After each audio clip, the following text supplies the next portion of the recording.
here and Ms. Weingarts for holding this hearing and for your attention. I'd also like to thank my fellow citizens.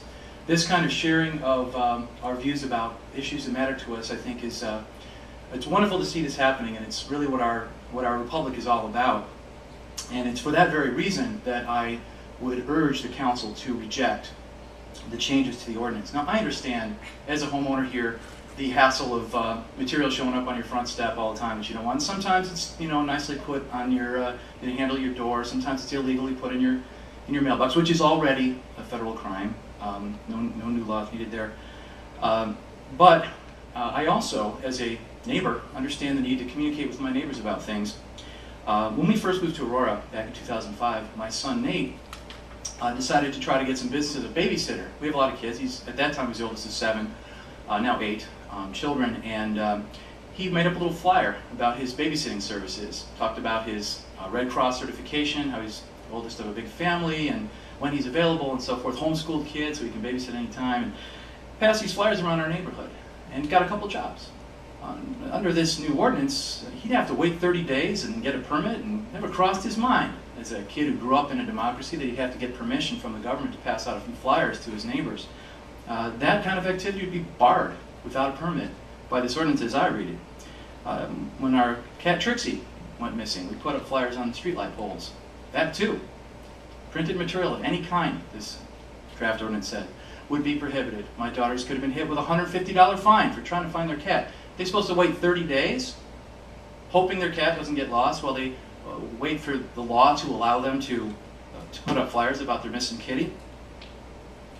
As many in this council probably remember, I'm also involved in the pro-life movement here in Aurora.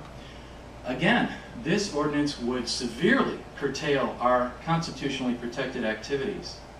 30 days notice in order to pass flyers around would simply violate our need to communicate with the public when we found out that Planned Parenthood had snuck into our town and built a massive abortion clinic. The neighbors of that community deserved to know what was happening, and we passed out flyers around the neighborhood. Again, that activity would have resulted in fines or required us to wait a completely unacceptable length of time in order to be able to freely exercise our rights. Another example, recently a sexual predator moved into my neighborhood. I don't know who, but one of our neighbors alerted the rest of us by dropping a little flyer off on our front doors. There again, and I don't know who it was, but I was glad to find out there was a sexual predator. I've got 6 daughters. I needed to know that was going on. This neighbor wouldn't have been able to communicate with us about that without getting a permit, without applying to the government. That's completely unacceptable. I've already been involved with litigation with the City of Aurora. We've been able to come to an amicable settlement over civil rights issues.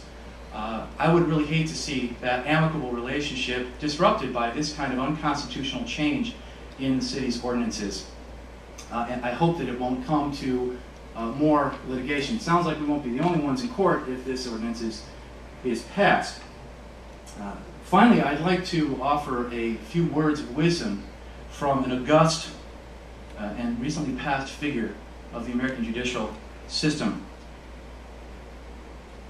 It is offensive, not only to the values protected by the First Amendment, but to the very notion of a free society, that in the context of everyday public discourse, a citizen must first inform the government of her desire to speak to her neighbors, and then obtain a permit to do so.